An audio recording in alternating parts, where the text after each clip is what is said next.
Hello and welcome everybody to another episode of Books and Bytes. Great to be here. Today we're doing a deep dive into a really important book, Charles C. Mann's 1491, New Revelations of the Americas Before Columbus. Yeah, it's definitely one that changes how you see things. It really does. It kind of shakes up that standard picture we often get of the pre-Columbian Americas. Ooh. So in this session, we're aiming to cover the whole book, really, looking at the major themes chronologically, drawing on, the latest scholarship that Mann presents. Right. The idea is to pull out the most, surprising and significant findings, give folks a clearer, maybe more accurate sense of the continents before 1492. Exactly. And just a quick note on terminology, you'll hear us use the term Indian, which Mann uses in the book. He talks about why, the complexities, and tries to use the names groups use for themselves when possible. There's more in his appendix, too. Uh-huh.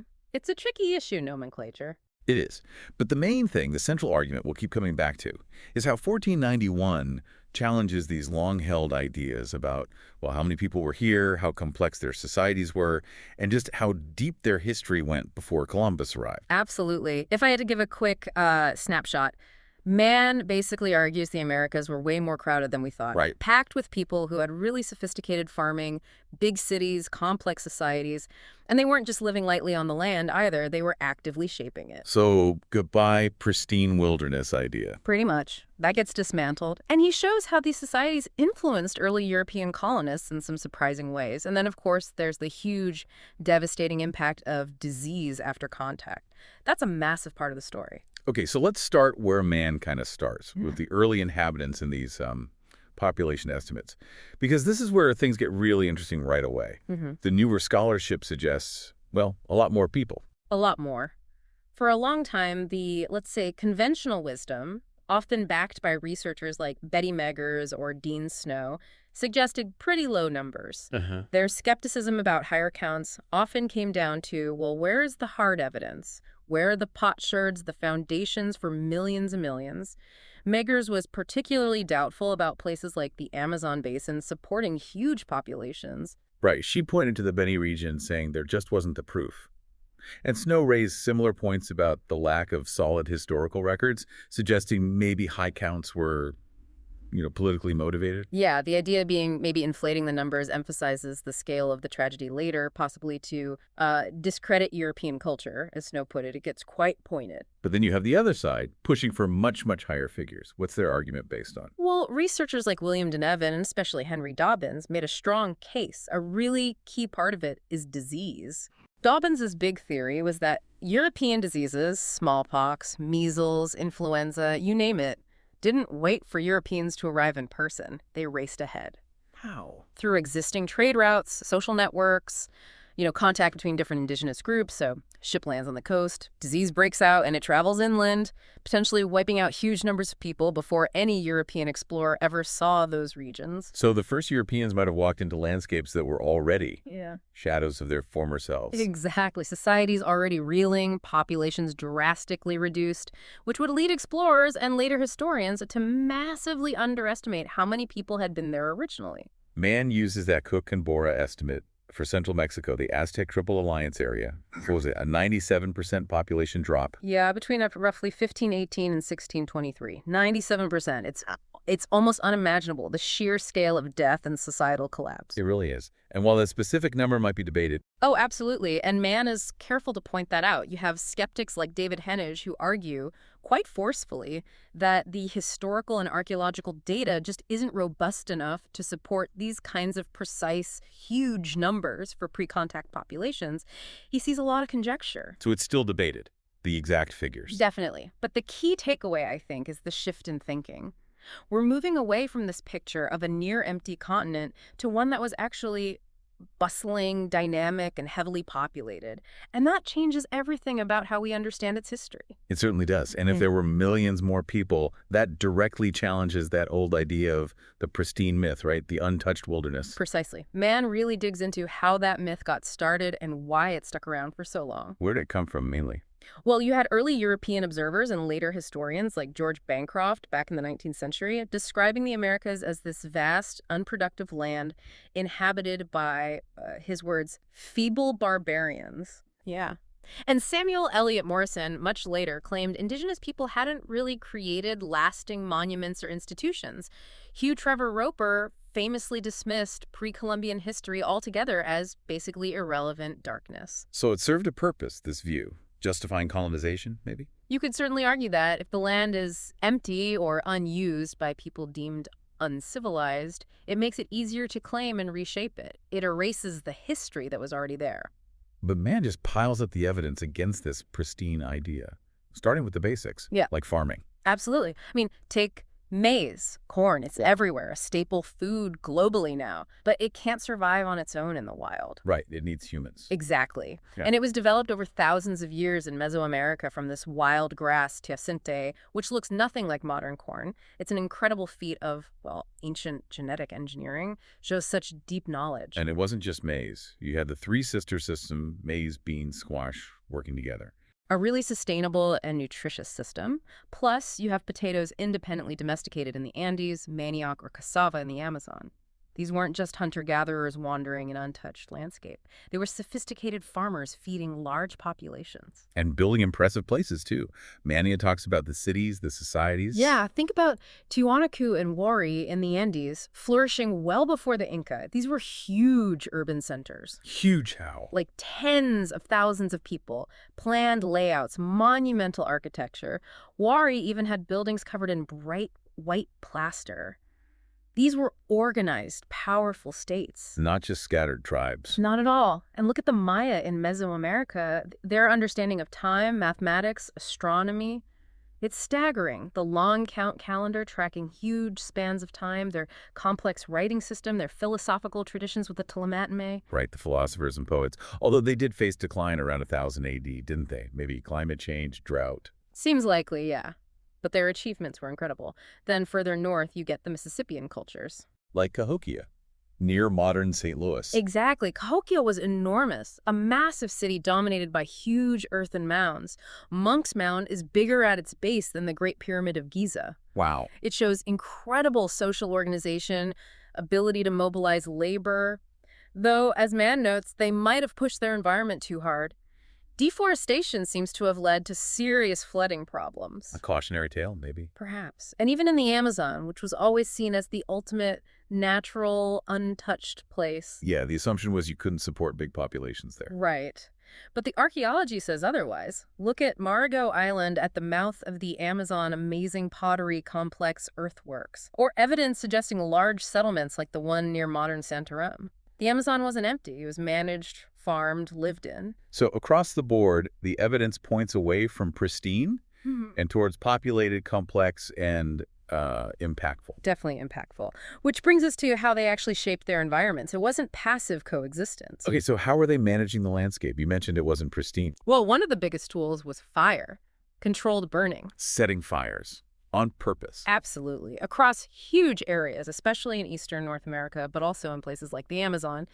They used it to clear out underbrush, create open, grassy areas or park-like forests. Why would they do that? To encourage specific plants to grow berries, nut trees, and also to attract game animals like deer and bison to predictable areas. It made hunting easier and the landscape more productive for their needs.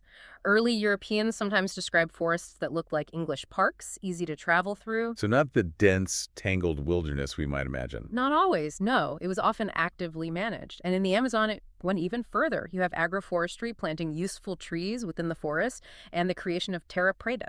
Terra preta, the dark earth. What is that exactly? It's this incredibly fertile black soil found in patches throughout the Amazon basin. And it wasn't natural. It was man-made by adding charcoal, pottery shards, organic waste, basically enriching the naturally poor Amazonian soil over generations. It's like a permanent compost, super fertile, created intentionally. That's amazing. So they were literally building soil. Yeah. It shows incredible long-term thinking and sophisticated understanding of soil ecology. Mann talks about the Kayapo people who still practice this kind of sophisticated fire management, creating a mosaic of habitats. Geographer Susanna Hecht even said, basically, let them burn it. They know what they're doing. It's not just destruction. It really flips that whole Western idea of nature versus human, doesn't it? That nomos versus physis idea Mann brings up. Exactly. The European tendency was to see nature as separate from human activity, something to be either tamed or left untouched. But indigenous peoples often saw themselves as part of the system, actively shaping it. William Cronon wrote about how the wilderness encountered by Europeans was often itself a human artifact. Shaped by centuries, millennia of indigenous management. Precisely. It was an environment profoundly influenced by human hands long before 1492. And speaking of influence, Mann also talks about how indigenous societies influenced the Europeans, which is something we don't often hear about. No, it's usually presented the other way around, isn't it? Yeah. But yeah, there was definitely influence flowing back towards the colonists, especially maybe in the Northeast. Like with who? Well, think about Benjamin Franklin. He spent a lot of time dealing with the Haudenosaunee, the Iroquois Confederacy. Right. And he seemed genuinely impressed by their political system, the way they debated, reached consensus, the emphasis on personal autonomy and liberty within their society. How was it different from Europe at the time? Well, European societies were deeply hierarchical, kings, nobles, peasants, strict social classes. The Haudenosaunee model, with its checks and balances, its focus on individual freedom and relative social equality, it was quite different. People like Cadwallader Colden, who knew them well, really emphasized this love of liberty.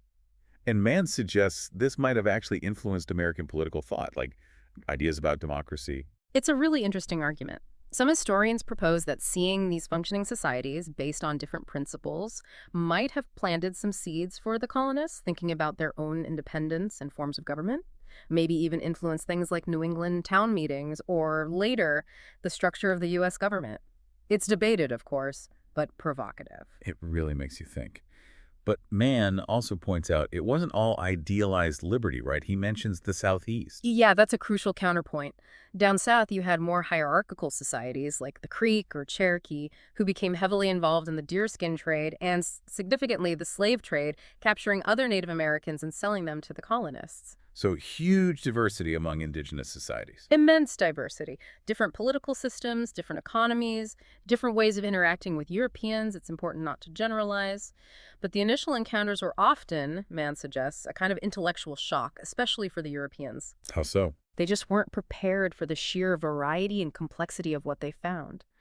In contrast, Mann notes, many indigenous groups were perhaps initially more conceptually open to these strange newcomers, sometimes even considering if they might be supernatural beings. Like Columbus's first encounters with the Taíno. Exactly, that initial awe, maybe viewing them as men from the sky. Of course, that view changed very quickly once the reality of colonization became clear. But it highlights the different frameworks for understanding the world. But ultimately, overshadowing all these interactions was the impact of disease. Mann comes back to this again and again. You have to. It's impossible to understand this period without confronting the sheer biological catastrophe. Smallpox, measles, influenza, maybe typhus. Yeah. Diseases the indigenous populations had absolutely no immunity to. Because they hadn't been exposed for millennia. Right. They were what epidemiologists call virgin soil populations, and the impact was horrific. We talked about Dobbins' theory of disease spreading ahead of contact. Whether it spread quite that fast or followed initial contact, the result was the same. Population collapse on a scale that's hard to comprehend. Entire communities wiped out, social structures shattered, knowledge lost. It made European conquest vastly easier than it otherwise would have been. It's the invisible factor that shaped so much of what happened next. Absolutely. Mann also briefly touches on the syphilis debate, whether it originated in the Americas and was brought back to Europe. Is that settled? Still debated among scientists and historians, but it's another part of that biological exchange, the Columbian exchange, though the disease impact was overwhelmingly devastating for the Americas. Which brings us back to how we talk about all this.